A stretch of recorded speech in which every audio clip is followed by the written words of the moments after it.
Shalom, selamat pagi. Kembali lagi dalam renungan pagi hari ini. Sebelum memulai renungan, mari kita bersatu dalam doa. Tuhan, terima kasih atas penyertaan-Mu. Kami bisa bangun sehat dengan tubuh yang baik. Terima kasih Bapa penyertaan-Mu. Biarlah hari ini menjalani hari ini dengan baik. Pimpinlah, berikan kami hikmat marifat-Mu Tuhan, agar setiap langkah yang kami lakukan itu berkenan kepada-Mu Tuhan. Terima kasih Bapa. Biarlah renungan pagi ini bisa membuat kami menjadi kuat lagi makin hari Tuhan. Di dalam nama Tuhan Yesus kami bersatu hati dan berdoa. Haleluya. Amin. Ya, renungan pagi hari ini saya akan beri judul porsi makanan yang tepat. Karena dalam minggu-minggu ini Bapak Gembala dengan tema makanan jasmani dan rohani kita ya. Nah, dalam kehidupan sehari-hari itu kita membutuhkan namanya makanan dan minuman untuk pertumbuhan hidup kita. Jadi untuk bertumbuh kita dari kecil sampai besar itu kita membutuhkan asupan makanan, konsumsi makanan. Nah, sama seperti kehidupan rohani kita yang membutuhkan porsi makanan juga. Jadi kita makan itu nggak hanya jasmani untuk tubuh jiwa kita, tapi untuk rohani kita. Nah, jadi setiap apa yang kita makan itu juga mempengaruhi. Nah, untuk makanan yang kita makan itu yang bisa mengenali itu adalah diri kita sendiri. Karena Bapak Gembala bilang mengenali diri sendiri untuk konsumsi yang kita makan, karena hanya diri kita yang tahu. Jadi makanan itu sehat apa tidak juga yang tahu juga badan kita dan diri kita. Jadi analoginya saya mengandalkan seperti ini. Kita dalam kehidupan sehari-hari itu makan dan minum. Berarti kan itu ada namanya proses pertumbuhan. Dari kecil menjadi dewasa, dari kecil menjadi besar.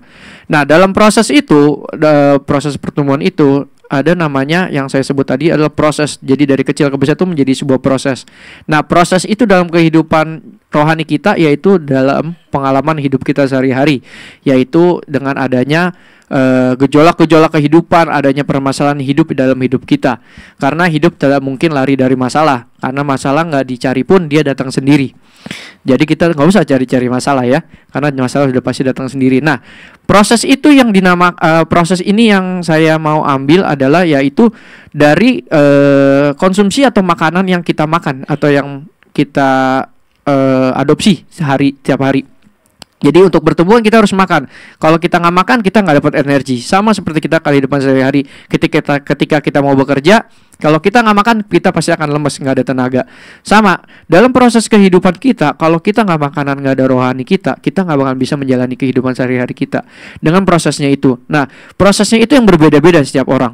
Jadi ada yang masalahnya memang masalah tiap orang pasti beda-beda, dan Tuhan pasti mengizinkan masalah itu terjadi dalam hidup kita untuk menguji kita, gitu loh. Apakah kita akan tetap setia sama Tuhan apa enggak? Jadi kalau misalnya kita sudah melewati masalah A nih, kita bergantung sama Tuhan.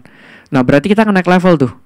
Masalah itu akan bisa menjadi lebih berat lagi untuk kehidupannya, karena ujian level kita berbeda. Sama ketika kayak sekolah, ujian kelas 1 sama kelas 1 SMP itu pasti akan berbeda.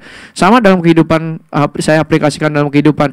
Ketika kita sudah melewati masalah A nih, oh bisa lewat, pasti akan ujiannya akan lebih berat. Nah, bagaimana sikap kita dalam menghadapi permasalahan tersebut? Jadi kembali lagi adalah sikap kita dengan konsumsi yang kita makan tiap hari itu, apakah kita bisa berguna untuk hidup kita? Makanya konsumsi itu harus yang tepat, saya bilang porsi yang tepat. Jadi kita jangan asal konsumsi semuanya kita makan, kita telan, kita pasti akan muntah juga. Jadi seperti tadi Bapak Gembala bilang, jangan asal konsumsi. Apalagi sekarang dengan media-media yang ada tentang pengajaran-pengajaran yang kita nggak tahu. Kadang-kadang sering dapat grup WhatsApp, kita broadcast, sering kita forward yang kita nggak tahu kebenarannya itu bagaimana. Dan juga dengan tentang media kita, kita harus juga melihat berita atau media itu secara seimbang gitu. Jadi nggak keberpihakan satu cuman media doang, tapi kita harus telusuri dulu nih. Jangan apa-apa kita langsung telan, tapi kita saring dulu, kita lihat sebelum kita memberitahu ke orang atau kita mau forward ke orang lain. Nah, itu sangat berbahaya, karena kalau orang nggak ngerti asal telan-telan aja itu bahaya justru buat hidup kita. Sama dalam proses itu, kalau kita asal konsumsi yang asal-asalan atau konsumsi yang nggak baik, kita juga menanganinya dengan tidak baik, karena kita nggak tahu langkah apa yang harus kita lakukan dalam menyelesaikan masalah tersebut. Nah, dalam kehidupan rohani, kalau kita memang bergantung sama Tuhan, Tuhan sudah memberikan ladang yang hijau. Karena di Mazmur 23 bilang, 23 ayat 2, Ia memberikan aku di padang rumput yang berumput hijau, Ia membimbing aku ke air yang tenang. Jadi Tuhan tuh sudah menyediakan lahannya. Tergantung kita mau pilih makanan yang mana. Nah, Kita tinggal pilih konsumsi makanan apa yang kita mau makan untuk menghadapi proses kehidupan kita. Karena proses kita itu bertumbuh dari kecil menjadi besar. Berarti setiap kalau kita menjadi besar, ujian kita makin akan lebih berat. Jadi saya ingin mengingatkan adalah konsumsilah yang tepat, porsi yang tepat, jangan semuanya berlebih, itu tidak baik. Nah, kembali lagi adalah biarlah kita menjadi kuat lagi dalam Tuhan. Jadi setiap permasalahan dalam hidup kita itu membuat kita naik level, membuat kita bertumbuh dari kecil menjadi besar. Gitu loh. Jadi jangan takut kalau kita udah bisa melewati masalah yang kemarin misalnya, ternyata masalah yang ke depan lebih berat lagi. Berarti itu level kita naik nih. Oh, kemarin aja bisa, masa yang ini nggak bisa. Gitu loh. Dengan konsumsi yang tepat, makanan rohani dan makanan jasmani yang tepat, kita pasti bisa melewati itu semua. Terima kasih. Mari kita berdoa. Tuhan, terima kasih atas penyertaan-Mu. Biarlah kami bisa mengkonsumsi makanan kami dengan baik, Tuhan, sesuai dengan kehendak-Mu, Tuhan. Kami tidak asal-asalan dalam mengkonsumsi makanan rohani kami, Tuhan. Biarlah Roh Kudus-Mu pimpin hikmat marifat-Mu agar kami bisa menerima, bisa mengaplikasikan dalam kehidupan kami sehari-hari dan menjadi berkat bagi orang lain. Terima kasih Bapa, kami mengucap syukur. Pimpinlah kami hari ini bisa menjalani hari ini dengan baik. Di dalam nama Tuhan Yesus kami bersatu hati dan berdoa. Haleluya. Amin. Terima kasih, Tuhan Yesus memberkati.